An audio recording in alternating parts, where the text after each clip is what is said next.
The jewelry these is paying, they get overpriced and Everybody who's watching, if you got anything from Johnny, check that because that boy be putting that CBD in y'all. Johnny Dang, known as the King of Bling, is now facing claims that he may have been selling fake diamonds to rappers, or at least that's what people are saying.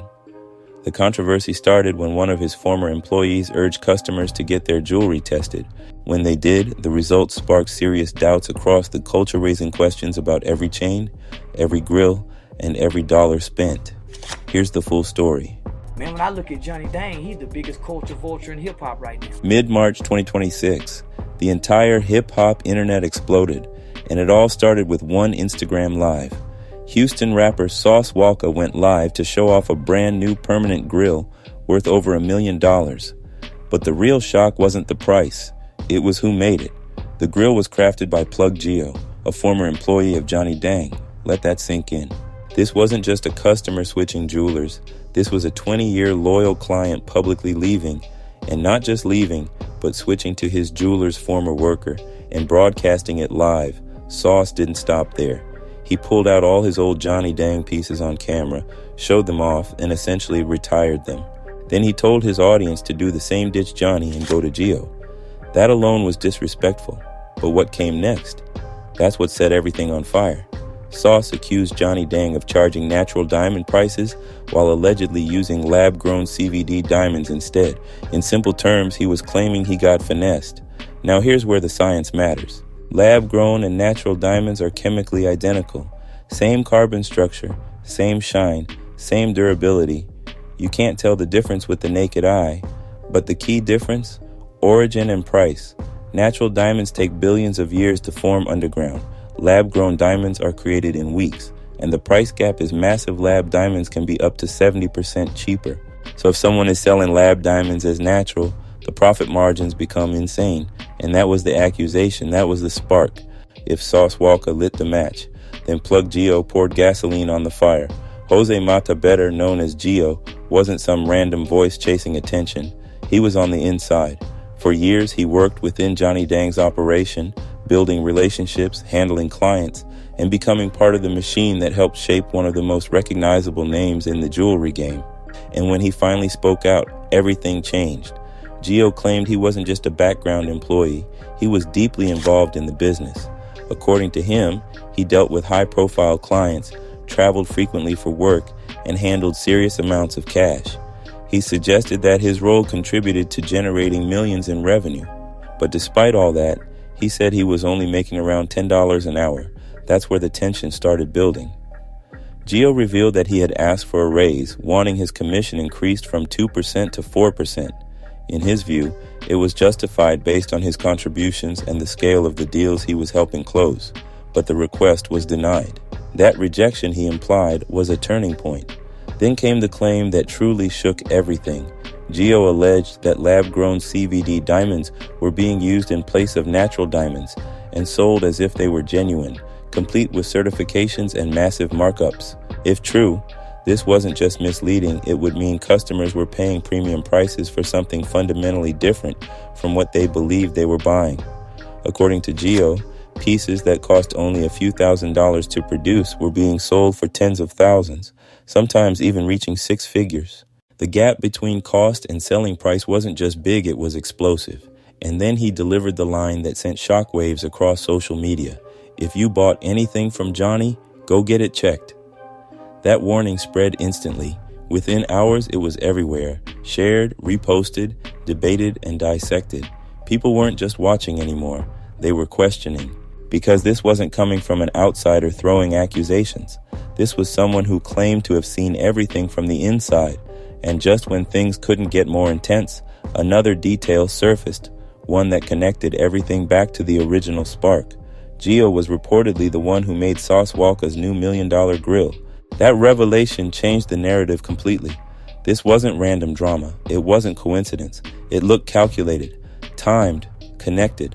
What started as a single spark had now turned into something much bigger, a chain reaction that pulled back the curtain on an industry built on image, trust, and high-stakes transactions. What made this situation even crazier?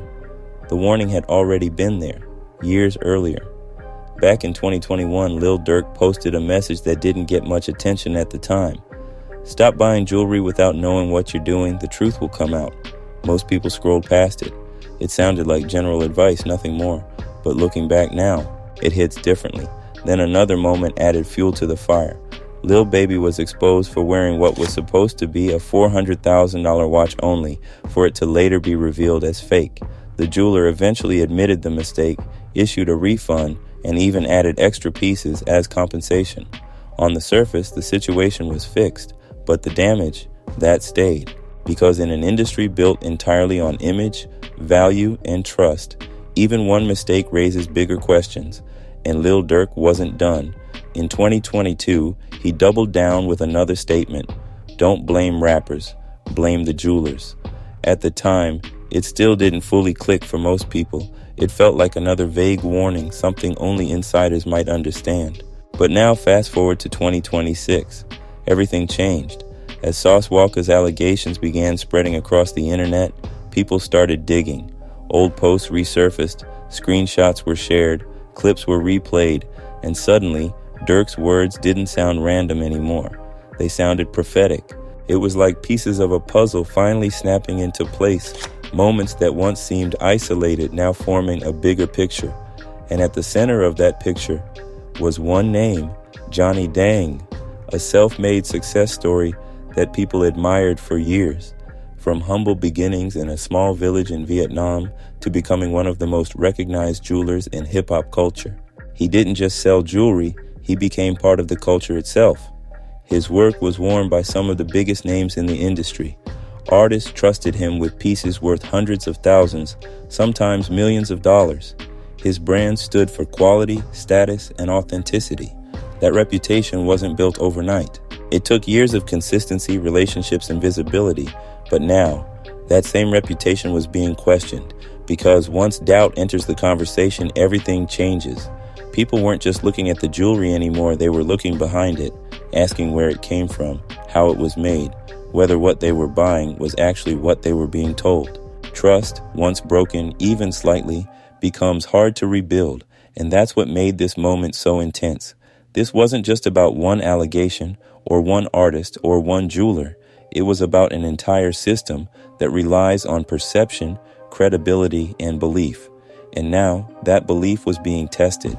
So the question everyone was quietly asking became impossible to ignore.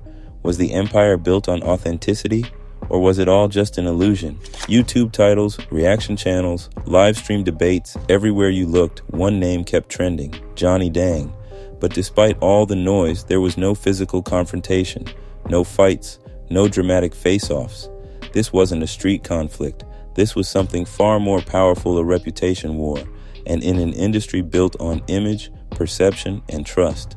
That kind of war hits harder than anything physical ever could. Johnny Dang didn't stay silent. He responded quickly, posting emotional videos on Instagram and speaking directly to Sauce Walka. There was frustration in his voice, but also something deeper hurt. His message was simple but firm. You don't have to shop with me, but respect my name. He reminded people of their history, a 20-year relationship, years of business, loyalty, and shared success. He spoke about his journey from humble beginnings in Vietnam to building one of the most recognized jewelry empires in hip-hop. It wasn't just a defense, it was personal. When it came to Gio, Johnny dismissed him as a disgruntled former employee, someone trying to damage the brand after falling out. As for the diamond allegations, Johnny didn't directly go point by point. Instead, he took a different approach. He shared diamond testing videos and emphasized that his high-end clientele specifically request natural diamonds. His argument? His reputation speaks for itself. But by then, the situation had already taken on a life of its own. The culture had stepped in. Rappers, influencers, and everyday customers began testing their jewelry on camera. What started as curiosity quickly turned into a trend. Chief Keef even posted his own test showing clean results. For a moment, it seemed like that might calm things down. It didn't, because instead of ending the conversation, it opened the floodgates. Now everyone wanted answers. Some tests came back clean, others raised eyebrows, and the inconsistency only made things worse. Confusion spread fast, and with confusion came more suspicion. Then came voices from outside the immediate circle. Charleston White criticized the entire system, questioning not just jewelers, but the way money flows through hip-hop culture itself. His take shifted the conversation from individuals to the bigger picture, and that's when even smaller artists started speaking up, not about diamonds, but about their experiences.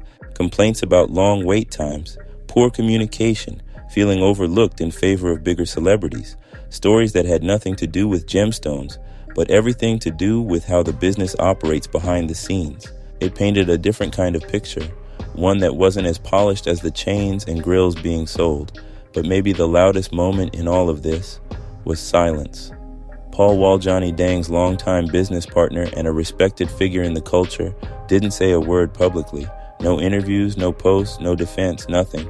And that silence, it didn't go unnoticed. If anything, it added another layer of mystery to an already complicated situation.